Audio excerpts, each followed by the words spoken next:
அனைவருக்கும் வணக்கம். நாம் சில நாட்களுக்கு முன்னர் ஒரு காணொளியை வெளியிட்டிருந்தோம். அதாவது மத்திய கிழக்கு ஆசியாவிலிருந்து, மத்திய ஆசியாவிலிருந்து ஈரானுக்கு புலம்பெயர்ந்த ஒரு பெரும் நாடோடி கூட்டம் இந்தியாவுக்குள் எப்படி நுழைந்தது? அவர்கள்தான் ஆரியர்களா? என்பது பற்றி ஒரு காணொளியை நாம் வெளியிட்டிருக்கிறோம். அந்த காணொளியின் தொடர்ச்சியாக இன்னொரு காணொளியையும் நாம் வெளியிட்டிருக்கிறோம். அதில் எப்படியெல்லாம் அவர்கள் ஈரானிலிருந்து கஜகிஸ்தான், துர்க்மெனிஸ்தான், உஸ்பெஸ்கிஸ்தான், ஆப்கானிஸ்தான், பாகிஸ்தான் என்று கடந்து இந்தியாவுக்குள் வந்தார்கள் என்பது பற்றிய காணொளியாக அது இருக்கிறது. அந்த காணொளியில் ஆரியர்களினுடைய ஒரு இடப்பெயர்வு என்பதை நாம் அறிவியல் ரீதியாக நிரூபிக்கும் வகையில் சில தரவுகள் அடிப்படையில் அதில் சொல்லியிருந்தோம். இதை ஈரான் நாட்டினுடைய காப்பியங்களும் சொல்கின்றன, இலங்கையில் இருக்கிற மகாவம்சம் சொல்கிறது என்றெல்லாம் நாம் குறிப்பிட்டிருந்தோம். அப்பொழுது நிறைய பேருக்கு ஒரு சந்தேகம் நம்மிடம் கேட்டது, ஆரியர்களை பற்றிய குறிப்பு இருக்கிறது என்கிற போது திராவிடர்களினுடைய குறிப்பு இருக்க வேண்டும் அல்லவா? திராவிடர்கள் பற்றிய பழைய வட நூல்களிலோ அல்லது ஈரான் தரப்பிலோ ஏதாவது ஆதாரங்கள் இருக்கிறதா என்று தொடர்ந்து கேட்டுக்கொண்டிருந்தார்கள். அதை ஒட்டித்தான் நாம இந்த காணொலியில அதை பற்றி விவாதிக்க போறோம். முதல்ல ஒரு பழமையான இதிகாசம் அப்படின்னு எடுத்தீங்கன்னா இந்தியாவில் ரெண்டு தான். ஒன்று ராமாயணம், இன்னொன்று மகாபாரதம். இந்த ராமாயணமும் மகாபாரதமும் இரண்டு நூல்களிலுமே ஆரியர்கள் என்பவர்கள் பெருமைக்குரிய வம்சாவழி என்று தெளிவாக குறிப்பிடுகிறார்கள். இமயமலையினுடைய அந்த பகுதி, இந்த பகுதி, அதாவது இப்பொழுது இருக்கிற இந்திய பகுதி, அப்பொழுது இந்தியாவோடு இணைந்திருந்ததாக கருதப்படுகிற பாகிஸ்தான், ஆப்கானிஸ்தான், ஈரான் வரையிலான பகுதிகள், இதெல்லாம் அப்படியே ராமாயணத்திலும் மகாபாரதத்திலும் ஒரே நாடாகத்தான் கருதப்படுகிறது. காந்தர்வ திருமணம் புரிந்து கொள்வது, அதாவது காதல் கலப்பு திருமணங்கள் வாயிலாக பேரரசர்களுக்கிடையே அரசுகள் மாறி இருந்தாலும் ஒரே வம்சாவளி, இனம், ஜாதி என்ற அடிப்படையில் அவர்களெல்லாம் ஒன்றாக இருந்ததாகவும், அதிலே சத்திரியர்கள், சத்திரியர் அல்லாதவர்கள், ராஜகுலத்தை சார்ந்தவர்கள் என்றெல்லாம் வர்ணாசிரம அடிப்படையில் அவர்களினுடைய திருமண உறவுகள் நிர்ணயிக்கப்பட்டதை அந்த வரலாறு சொல்லுது. இதெல்லாம் ஈரானிலிருந்து வந்த கலாச்சாரம் என்பதைத்தான் நாம் குறிப்பிட்டிருந்தோம். வர்ணங்கள் 4ஆக பிரிக்கப்பட்டிருந்தது என்றெல்லாம் நாம் குறிப்பிட்டிருந்தோம். அந்த ஆரிய கலாச்சார பெரிய நூல்களாக கருதப்படுவது, இதிகாசங்களாக கருதப்படுவது ராமாயண மகாபாரதம். அந்த ராமாயண மகாபாரதத்தில் திராவிடர்களை பற்றிய குறிப்பு தெளிவாக இருக்கிறது. ஒரு காலகட்டத்தில் விந்திய மலைக்கு கீழே இருப்பவர்கள் எல்லோரும் திராவிடர்கள் என்று சொல்லப்படுகிறார்கள். இன்னொரு புறத்தில், அதாவது ராமாயணத்திலும் சரி மகாபாரதத்திலும் சரி, ஒரு குறிப்பிட்ட இடத்தில் ஒட்டுமொத்தமாக இந்த தென்னகத்தில் வாழ்கிற மக்களை திராவிடர்கள் என்று குறிப்பிடுகிறார். சில நேரங்களில் சில காலகட்டங்களில் ராமாயண மகாபாரதம் என்பது பல்வேறு காலகட்டத்தில் நடந்த நிகழ்வுகளினுடைய தொடர்பு. அது ஒரு 4-5 தலைமுறையாக நடைபெறுகிற ஒரு குடும்பம், 2 குடும்பங்களுக்கு இடையான போர். அது ராமாயணமாக இருந்தாலும் சரி மகாபாரதமாக இருந்தாலும் சரி அப்படித்தான் அது வருகிறது.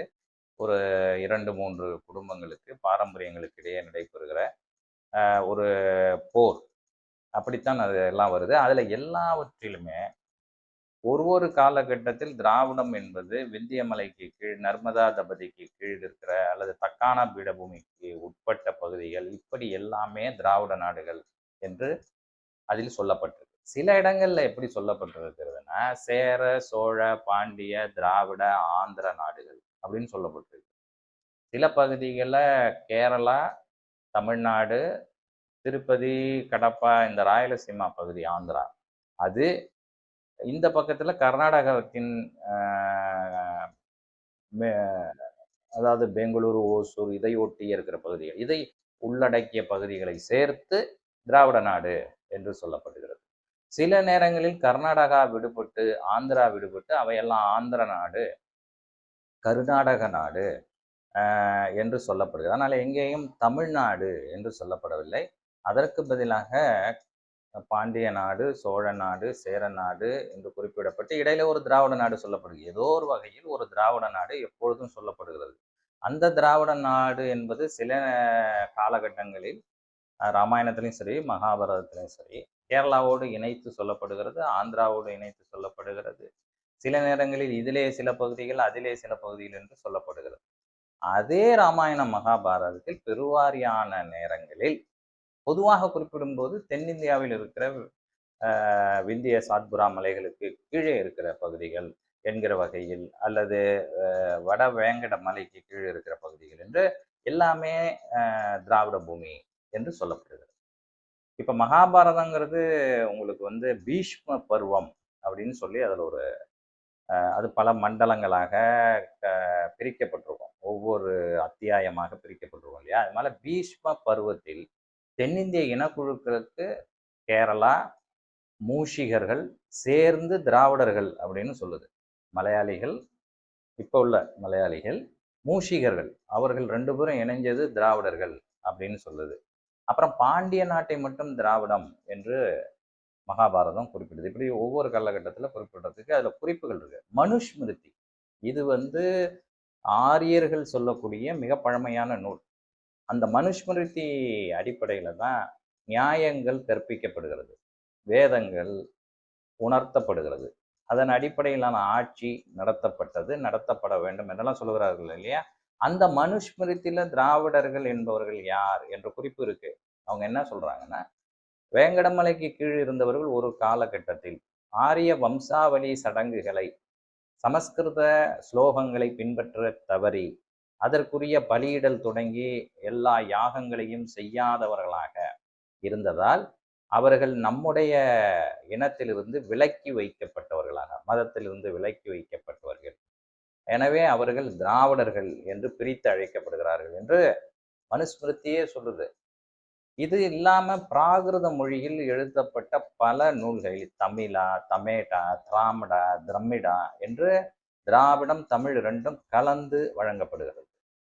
அந்த ஹாத்தி கும்பா கல்வெட்டு என்று ஒரு பழைய கல்வெட்டு, அது வந்து ஒடிசாவிலே கலிங்க அரசர் காரவேலனுடைய காலத்தில் எழுதப்பட்டது. அதுல தமிர சங்காத்தம், சங்காத்தம் உன் சங்காத்தமே எனக்கு வேணான்னு சொல்றோம் இல்லையா, அது மாதிரி தமிர சங்காத்தம் என்று தமிழர்களை குறிப்பிடுகிறது. ரா என்று வருவது திராவிடத்தையும் சேர்த்து அது குறிப்பிடுகிறது. இது தமிழக அரசுகளின் கூட்டமைப்பு, அதாவது சேரர்கள், பாண்டியர்கள், சோழர்கள், ஆந்திரர்களின் சில பகுதிகள், கேரளாவின் சில பகுதிகளை சேர்த்து தமிர, பிரமிர என்றெல்லாம் அது மாறி மாறி சொல்லுகிறது, சங்காத்தம் என்று சொல்லுகிறது. இலங்கையிலே கண்டுபிடிக்கப்பட்ட சில பிராமி கல்வெட்டுகள் அதுல தமேடா, தமேலா, திரமலா என்றெல்லாம் குறிப்பிடப்படுகிறது. இவர்களெல்லாம் மாலுமிகளாக, கப்பல் ஓட்டுபவர்களாக இலங்கைக்கு வந்திருந்தார்கள் என்று சொல்லப்படுகிறது. இதெல்லாம் ஒப்பிட்டு தான் இந்த நவீன பயன்பாட்டில் ராபர்ட் கால்டுவெல் இந்த மொழிகளை ஒப்பிட்டு, அதாவது ராமாயணம், மகாபாரதம் என்று பல இதிகாசங்களில், பல பழைய நூல்களில், சமஸ்கிருத நூல்களில் குறிப்பிடப்பட்டிருக்கிற தென்னிந்திய திராவிட பகுதிகளில் புழங்கிய பழைய புதிய மொழிகளை ஒப்பிட்டு பார்க்கிறார். அந்த இலக்கண இலக்கியங்களில் நிறைய ஒற்றுமைகள் இருக்கு. அதனாலதான் அதெல்லாம் திராவிட மொழிகள். இதெல்லாம் அறிவியல் ரீதியாக, மொழியியல் ரீதியாக நிரூபிக்கப்பட்டது. உலகத்தில் எல்லா பல்கலைக்கழகங்களிலும் வைக்கப்பட்டிருக்கிற பாடத்திட்டங்கள் படி அறிவியல் ரீதியாக மொழியியல் அறிஞர்கள் வழியாக, மானுடவியல் அறிஞர்கள், ஆந்த்ரோபாலஜி, அப்புறம் லிங்குவிஸ்டிக்ஸ் பற்றி படித்தவங்க, இவங்களுடைய பல்வேறு கருத்துக்களின்படி, ஆய்வுகளின்படி இந்த திராவிட மொழி என்பது ஒன்றாக இருந்திருக்கிறது என்பது நிறுவப்பட்டிருக்கு. அது நீங்க எல்லா பல்கலைக்கழக ஆய்வுகள்லையும் போய் பார்க்கலாம். சில பேர் கேட்குறாங்க, திராவிடம் என்பதே பழைய நூல்களில் இல்லை என்று. அப்படி எதுவும் இல்லை, குறிப்புகள் இருக்கிறது என்பதற்கு தான் நாம் இதெல்லாம் சொல்றோம். சிந்து சமவெளி நாகரிகத்திற்கும் திராவிட மொழிக்கும் இருந்த ஒற்றுமையை, அதற்கான மூல சான்றுகள், மரபணு சோதனைகள் இவை எல்லாமே நிரூபித்திருக்கு.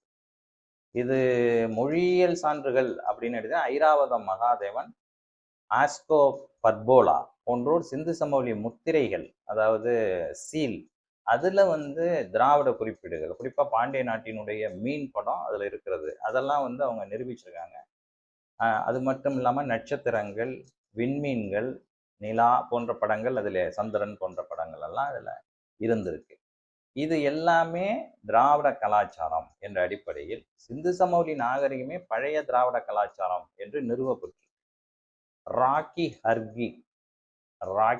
ஹர்கி என்ற பகுதி அது ஹரியானாவில் இருக்கு. அங்க கண்டெடுக்கப்பட்ட 4500 ஆண்டுகளுக்கு முந்தைய ஒரு பெண்ணினுடைய எலும்புக்கூட்டை ஆய்வு செய்த போது அதில் ஆரியருடைய மரபணு இல்லை, தென்னகத்தவரினுடைய மரபணு தான் இருக்கிறது. அதே போல் மத்திய ஆசியா ஸ்டெப்பி புல்வெளியில் இருந்து வந்தவர்களினுடைய மரபணு இல்லை என்றெல்லாம் நிரூபிக்கப்பட்டிருக்கு. இதுல மாற்று கருத்துக்கள் இருக்கலாம்.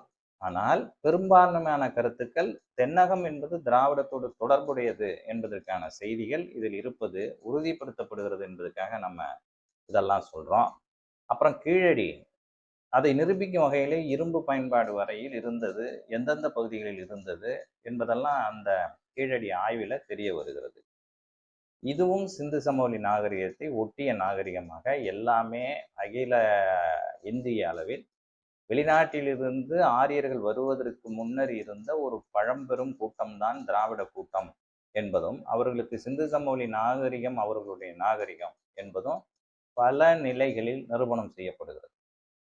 நீங்க மகாபாரதத்துல 6வது பருவமான பீஷ்ம பருவத்தில் ஜம்பு கண்ட வினார்மான பருவம் என்று ஒன்று இருக்கு. அதுலேயும் திராவிடத்தை பற்றி விளக்கப்பட்டிருக்கு. குருஷேத்திர போர் தொடங்குவதற்கு சொற்ப காலத்துக்கு முன்பு போர்க்களத்துல நடக்க போகிற பேர் அழிவை எண்ணி திருதராஷ்டிரன் சஞ்சயனுக்கு இந்த உலக அமைப்பு பற்றி ஒரு கதை சொல்ற மாதிரி ஒரு நிகழ்வு வருது, மகாபாரதத்துல வருது. அப்பதான் இந்தியாவினுடைய பல நாடுகளை, அதாவது தேசங்கள் என்று பிரித்து அதை ஒன்று ஒன்றா சொல்லிகிட்டே வரும்போது நாவல் மரத்தினுடைய மர அமைப்பில் இந்த தேசம் அமைஞ்சிருக்கு அப்படின்னு சொல்லி அந்த நாவல் பழம் அதிகமாக இருக்கக்கூடிய பகுதி என்பது போல் தென்னகத்தை குறிப்பிடுகிற வகையில் ஜம்புத்தீவு என்று தென்னகம் குறிப்பிடப்படுகிறது. ஒட்டுமொத்த இந்தியாவும் ஜம்புத்தீவு என்றும் அதனுடைய ஒரு பகுதி தென்னக பகுதி திராவிட தேசம் என்றும் அது தக்ஷிண பாரத திராவிட தேசா என்றெல்லாம் அதில் வருது. இந்த அரசர்கள் எதன் பொருட்டு இந்த பூமியை இப்படியெல்லாம் வதைக்கிறார்கள், போர் போர் என்று அலைகிறார்கள் என்று தெரியவில்லை. இந்த ஜம்புத்தீவு கீழே இருக்கிற திராவிடர்களிலிருந்து நம்முடைய ஆரிய வம்சம் வரையிலான இந்த பூமியில் எத்தனை போர்கள் நடந்து எவ்வளவு அழிவுகள் நடக்கிறது என்று அதெல்லாம் அப்படியே சொல்லிட்டே வர்றார் திருதராஷ்டிரன் சஞ்சயனுக்கு. இந்த இதில் ஜம்பு கண்டம் என்று தென்னகம் குறிப்பிடப்படுது. ஒட்டுமொத்த கண்டத்தில் தென் பகுதியாக, ஜம்பு கண்டத்தின் தென் பகுதியாக தென்னிந்தியா கருதப்படுகிறது. அது ஜம்பு கண்ட வினிர்மான பருவம் அப்படின்னு அது சொல்றாங்க.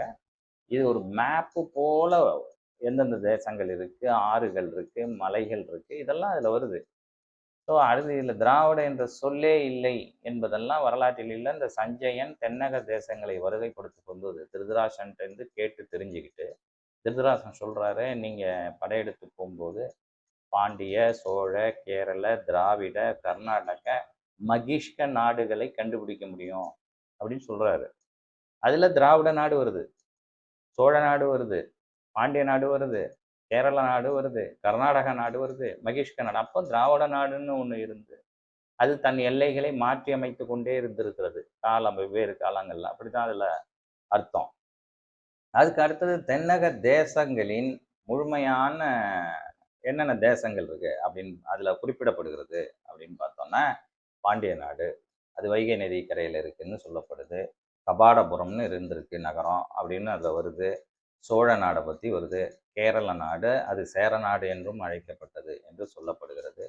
திராவிட நாடு என்று சொல்லுகிற போது மகாபாரதத்தில் சோழ பாண்டிய நாடுகளுக்கு இடையே தொண்டை மண்டல பகுதியில், அதாவது இன்றைக்கு இருக்கிற காஞ்சிபுரம், சென்னை, ஆந்திராவின் சில பகுதிகள், வட தமிழகத்தின் சில பகுதிகளை சேர்த்து திராவிட நாடு என்று சொல்லப்பட்டிருக்கு. அடுத்தது கர்நாடக நாடு என்று இப்போதைய கர்நாடக நாட்டின் பெரும்பகுதி அது சொல்லப்படுகிறது. அப்புறம் மகிஷ்க நாடு, அதுதான் இன்னைக்கு மைசூர், அதை சுற்றி இருக்கிற மகிஷாசுரன் ஆண்ட நாடு என்று அது சொல்லப்படுகிறது. அப்புறம் ஆந்திர நாடு என்று கோதாவரி கிருஷ்ணா நதி படுகை பகுதிகளில் ஆந்திர நாடு என்று சொல்லுகிறது. கலிங்க நாடு அது இப்போ இருக்கிற ஒடிசா, வடக்கு ஆந்திர கடற்கரை பகுதி, இதெல்லாம் சேர்த்து சொல்லுது. மூஷிக்க நாடு அப்படின்னு கேரளாவின் வடக்கு பகுதி அதை சொல்லுது. வனவாசி அப்படின்னு சொல்லி கர்நாடகாவின் வட கர்நாடக மாவட்ட பகுதிகளை பற்றி அது சொல்லுது. அதற்கப்புறம் கோமந்த நாடு என்று இப்போது இருக்கிற கோவா, கொங்கன் கடற்கரை பகுதிகளை பற்றி சொல்லுது. அப்புறம் சூர்பாரக்க நாடு அப்படின்னு மகாராஷ்டிராவினுடைய வடக்கு கடற்கரை பகுதி, சோபாரா பகுதி என்று அதை சொல்லுது. இதெல்லாம் வந்து மகாபாரதத்தில் வருது, மனுஸ்மிருதியில் வருது, ராமாயணத்திலையும் வருது. இதுக்கு பெயர்கள்ல கொஞ்சம் மாற்றம் இருக்கு. இந்த பெயர்களை குறிப்பிடும் போது இது எல்லாத்தையும் சேர்த்து, அதாவது மகாராஷ்டிராவினுடைய சூர்பாரகா, கோவாவினுடைய கோமந்த நாடு, அடுத்து வந்து கர்நாடகாவின் வடக்கு பகுதியான வனவாசி நாடு, கேரளாவினுடைய வடபகுதியான மூஷிக நாடு, அதே போல வடக்கு ஆந்திர பிரதேசமான சில பகுதிகளையும் ஒடிசாவின் பெரும்பகுதியும் சேர்ந்த கலிங்க நாடு, கோதாவரி கிருஷ்ணா படுகையில் இருக்கிற ஆந்திர நாடு, அதே போல இன்றைக்கு இருக்கிற மைசூர், அதனை ஒட்டி இருக்கிற மகிஷ்க நாடு, இப்படி இந்த பெயர் அந்த மகாபாரதத்திலே தென்னக நாடுகள் என்று தட்சிண தேசா என்று அழைக்கப்பட்டு அவை எல்லாவற்றுக்கும் சேர்த்து திராவிட நாடு என்றும் அழைக்கப்படுது. சில நேரங்களில் திராவிட நாடு என்பது தனித்து காட்டப்படுகிறது. இதுதான் மகாபாரதத்தில் இருக்கிற குறிப்புகள். இதுல வந்து மகாபாரதத்திலையும் சரி, ராமாயணத்திலையும் சரி, மனுஸ்மிருதிலையும் சரி, அவங்க சொல்றது ஒண்ணே ஒண்ணு என்னன்னா, இந்த திராவிட தேசத்துல வசிக்கக்கூடியவர்கள், தட்சிண பாரதத்துல தட்சிண தேசத்துல வசிக்கக்கூடியவர்கள் எல்லாம் ஒரு கலாச்சாரத்தையும் பின்பற்றுறது இல்லை அப்படின்னு ரொம்ப அழுத்துக்கிறாங்க. நம்மளுடைய பண்பாடு, சடங்கு, நம்மளுடைய மொழி, சமஸ்கிருதம், ஸ்லோகன், யாகங்கள், அதில் கொடுக்க வேண்டிய பலிபீடங்கள், இதெல்லாம் எதையுமே அவங்க செய்ய மாட்டாங்க. அதனால அவங்கள நம்ம இனத்துல சேர்க்கறது இல்லை அப்படின்னு சொல்றாங்க. அது எப்போ வருதுன்னா, இவர்கள் போர் புரிவதற்காக மெர்சன்ட்ரி ஆர்மி என்று சொன்ன அந்த ஒரு பகுதியை வழங்கி பொருளாதாரத்தை கொடுத்து அவர்களை தங்களுடைய போருக்கு ஆதரவாக அந்த மன்னர்களை திருப்புகிற போது, திராவிட மன்னர்களை திருப்புகிற போது, அது கர்நாடகா, ஆந்திரா, கேரளா, தமிழ்நாடு, திராவிட நாட்டிலேருந்து போற மன்னர்கள் அவர்களுக்கு படை வீரர்களாக இருந்திருக்கிறாங்க. பாண்டவர் பக்கத்துல இருந்திருக்காங்க, இவங்க பக்கத்துல இருந்து கௌரவர்கள் பக்கத்துல இருந்திருக்காங்க. அப்ப போரிடும்போது இந்த திராவிட நாட்டை சார்ந்தவர்கள் எப்பொழுது போருக்கு வந்தார்களோ யானைகளை அழைத்து வருவார்கள் என்று அவர்கள் சொல்லுகிறார்கள். ஆனாலும் அவர்கள் சடங்குகளை பின்பற்றாததால் அவர்களை நாம் சமமாக நடத்த முடியாது, அவர்கள் நம்மிடம் இருந்து மாறுபட்டவர்கள், வேறுபட்டவர்கள் என்று தாழ்த்தியும் மகாபாரதத்திலே சொல்லப்படுகிறது. அவர்களை வெளிநாட்டு குலங்களுடன் ஒப்பிடுகிறது. யவனர்கள் என்று சீனாவிலிருந்து வந்தவர்கள், ரோமாபுரியிலிருந்து வந்தவர்கள், அப்படி என்று அவர்களோடு இவர்களை ஒப்பிடுகிறது. இதை நீங்க இன்னொன்னும் பார்க்கலாம். பிராமணர்கள்லேயே பஞ்ச திராவிடர்கள் என்று அவங்களுக்குள்ளேயே பிரிவுகள் இருக்கு.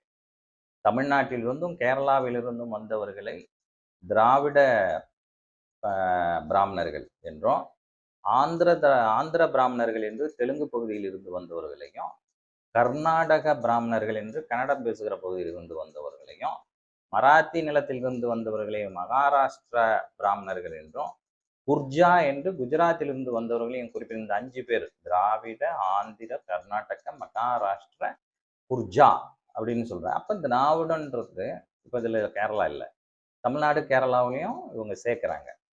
அப்போ ஒரு காலகட்டத்துல எல்லாமே திராவிட நாடுகளா இந்த 5 நாடுகளும் இருந்து அப்புறம்தான் அதுல இருந்து பிரிந்து வந்திருக்கு அப்படிங்கிறதுக்கு சில குறிப்புகள் இருக்கு.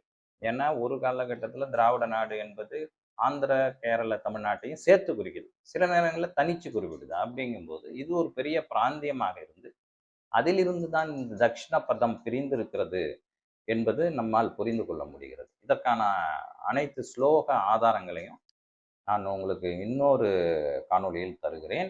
இதுல இந்த சகாதேவன் அவனுடைய தென் திசை பருவம் ரொம்ப பெருசா பேசப்படுது. அதாவது சபா பருவம். தர்மன் இந்திரபிரஸ்தத்தில் ராஜசூய யாகம் நடத்த திட்டமிடும் போது 4 திசைகளுக்கும் தன்னுடைய குடும்பத்தை சார்ந்தவர்களை அனுப்புறான், தம்பிகள் அனுப்புறான். அப்படித்தான் வந்து அனுப்பப்பட்டவன் தான் சகாதேவன். அவன் தென் திசைக்கு அனுப்பப்படுறான். அந்த தென் திசை நோக்கி சென்ற சகாதேவன் விந்திய மலையை கடந்து பல நாடுகளுக்கு செல்கிறான், பல திராவிட நாடு. ஏற்கனவே நான் உங்களுக்கு சொன்னேன், அந்த திராவிட நாடுகள், அந்த பாண்டிய நாடு, சோழ நாடு, கேரள நாடு அரசர்களை அவன் வெல்கிறான், போரிட்டு வெல்கிறான். திராவிட நாட்டு அரசர்களையும் வென்று அவர்களிடம் இருந்து தங்கம், ரத்தினம், வைரம் இதெல்லாம் எடுத்துட்டு வந்துறான். அதோட இல்லாம அப்பப்ப பல காண்டங்கள்ல இந்த சகாதேவன் இந்த தென்னக தேசங்களுக்கு வரி வசூல் செய்வதற்கு, ஏன்னா ஏற்கனவே ஜெயிச்சு உடன்படிக்கை ஏற்பட்டுருச்சு, அப்ப அடிமை தேசங்களா இதெல்லாம் இருந்திருக்கு சகாதேவன்ட்ட. அப்போ இங்க வந்து இந்த பகுதிகளை திரா வரிகளை வசூலித்து கொண்டு போய் வடதேசத்தில் இருக்கிற ஆரிய மன்னர்களுக்கு கொடுக்குற வழக்கம் இருக்குன்னு மகாபாரதத்துல சொல்லப்படுது. நீங்க குருஷேத்திர போர்ல உத்தியோக, பீஷ்ம, துரோண, கர்ண பருவங்கள்னு பிரிக்கிறாங்க.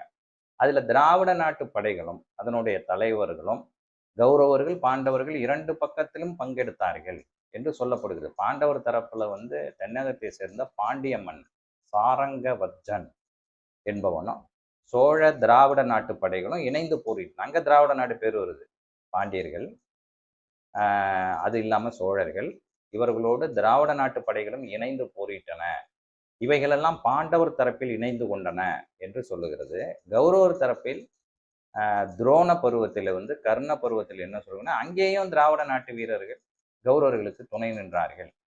கர்ணனின் படைகளிலே இணைந்து போரிட்டவர்கள் பெரும்பாலானவர்கள் துரோணர்கள். அவர்கள் கிருஷ்ணனுக்கு ஈடானவர்கள். அந்த புத்தி கூர்மை, அந்த பாண்டிய மன்னனை பத்தி, பாண்டவர் தரப்புல இருக்கிற பாண்டிய மன்னவன் சாரங்கவர்ஜனை பத்தி பேசும்போது அவனை கிருஷ்ணனுக்கு ஒப்பிடுகிறார். கிருஷ்ணனுக்கு இணையாக அவர்களுக்கு கிருஷ்ணன் எவ்வளவு பெரிய மன்னன், அவனுடன் இந்த திராவிட மன்னனை அவனுடன் ஒப்பிட்டு பேசுகிறார் பாண்டிய மன்னன். அந்த அளவுக்கு திராவிட தொடர்பு என்பது பாண்டிய வம்சம் கேரள வம்சம் இணைந்து என்று இந்த பருவத்தில் சொல்லப்படுகிறது என்பதையும் பார்க்கணும். எனவே திராவிட பெயர் குறிப்பு என்பது இல்லவே இல்லை என்பதும் அப்படி ஒரு பிரிவு இல்லாமல் போய்விட்டது என்பதால் அல்ல. ஆரிய கலாச்சாரத்தை, சடங்குகளை, மொழியை, அவருடைய இன கோட்பாட்டை ஏற்காதவர்களை பிரித்து வைத்திருக்கிறார். அப்படி என்றால் இவர்கள் இன ரீதியாக வேறானவர்கள். இவர்கள் ஒப்பிடும்போது வட மாநிலங்களில் இருக்கிற ஆப்கானிஸ்தானில இருக்கிற, பாகிஸ்தானில இருக்கிற, கஜகிஸ்தான் வரையில இருக்கிற, ஏன் ஈரான் வரையில இருக்கிற ஆரிய குல நாட்டு வீரர்களை, மன்னர்களை குறிப்பிடும்போது உள்நாட்டு சார்ந்தவர்கள் நம் நாட்டை சார்ந்தவர்கள் என்று சொல்லுகிறார்கள். இவர்களை விதேசிகள் என்று திராவிட நாட்டை சொல்லுகிறார்கள். அவர்கள் யாரோடு ஒப்பிடுகிறார்? சீன நாட்டவர்களோடு, ரோமாபுரியர்களோடு ஒப்பிடுபடும் போது திராவிடர்களை சேர்த்து ஒப்பிடுகிறார்கள். அப்படி என்றால் இவர்களை வெளிநாட்டுக்காரர்கள், தன் இனத்தை சாராதவர்கள் என்று அவர்கள் தெளிவாக குறிப்பிடுகிறார்கள். இந்த விந்திய மலைக்கு தெற்கே, குறிப்பாக தக்கான பீடபூமி மற்றும் தமிழக பகுதிகளை உள்ளடக்கிய தென்னிந்திய நிலப்பரப்பையும் அங்கு வாழ்ந்த மக்களையும், சத்திரியர் போர் மரபை சார்ந்தவர்களாக இருந்தாலும் நம்முடைய பலிபீட முறைகளை, யாகங்களை பின்பற்றாதவர்களாக, மொழியின் ஸ்லோகங்களை ஏற்றுக்கொள்ளாதவர்களாக இருப்பதால் இவர்களை நாம் நம் இனத்தவர்களாக கருதுவதில்லை என்ற குறிப்பு வெகு தெளிவாக குறிப்பிடப்படுகிறது. நீங்க கிஷ்கிந்தா காண்டம் ராமாயணத்துக்கு வந்தா அங்க சீதையை தேண்டி வானர படைகள் போகும்போது அங்கேயும் இதே மாதிரி திராவிட நாடு, சோழ நாடு, பாண்டிய நாடு என்று குறிப்பிடப்படுகிறது. தாமிரபரணி நதி, தாமரகரா நதி என்று பல இடங்களிலே தாமிரபரணி பெயர் குறிப்பிடப்படுகிறது. ஏன்னா இலங்கைக்கு போறதுக்கான அந்த செய்தியை சொல்லும்போது அதுவும் வருது. பழங்குடிகளை பற்றி சொல்லும்போது திராவிட குடி என்று தெளிவாக பல இடங்களில் ராமாயணத்தில் சீதையை தேடி வானரவர்கள் போகிற போது இந்த செய்தி குறிப்பிடப்படுகிறது. குகன், சப்ரி போன்ற கதாபாத்திரங்கள், வாலி, சுக்ரீவன் போன்ற வானகர்கள் அந்த பூர்வகுடி பழங்குடிகளாக அந்த பகுதிகளில் இருந்தார்கள், தென்னகத்தோடு இருந்தார்கள் என்று அப்படின்னா இலங்கையும் தமிழ்நாடும் ஓரளவிற்கு ஒன்னா தான் இருந்திருக்கு. ஏதோ ஒரு தொடர்பு, நில வழி தொடர்பு ஓரளவுக்கு இருந்திருக்கு. ஏதோ ஒரு பாதை அந்த காலத்துல இருந்திருக்கு அப்படிங்கிற மாதிரி. அதை வந்து இந்த லெமோரியா கண்டோன்னு சொல்றாங்க, குமரி கண்டோன்னு சொல்றாங்க. அதெல்லாம் கடல்ல போயிடுச்சு. அதை நம்ம இன்னொரு நாள் பார்ப்போம். இப்போ நாம பார்க்கறது இப்படி திராவிட கோட்பாடு, திராவிட பிரிவு என்பது இருந்திருக்கிறது என்பதற்காக தான் இதெல்லாம் நம்ம சொல்றோம். அதன் பிறகு ராவணனை வைத்து திராவிட கட்சிகள் நடத்திய அந்த ஒரு கோட்பாடு இருக்கு இல்லையா? ராவணன் ஒரு பெரிய திராவிடன், சிவனை வணங்கிய சிவபக்தன் என்று சொல்லுகிற அந்த வரலாறை பற்றி நம்ம இன்னொரு நாள் பார்ப்போம். இதிலேயே நம்ம இன்னும் என்னென்ன ஸ்லோகம்னே நம்ம சொல்ல போறோம். ஒவ்வொரு ஸ்லோகனுக்கும் ஒரு நம்பர் இருக்கு, அதுக்கான பருவங்கள் இருக்கு. அதெல்லாம் நம்ம வடமொழியில இருக்கிறது அப்படியே சான்ஸ்கிரிட்லயே நம்ம எடுத்து வச்சிருக்கோம். அதுல எங்க திராவிட சொல் வருது அதை நம்ம நீங்களும் இன்டர்நெட்ல கூகுள்ல போட்டு தேடிக்கலாம். அது நம்ம அடுத்த காணொலியில பார்ப்போம். நன்றி, வணக்கம்.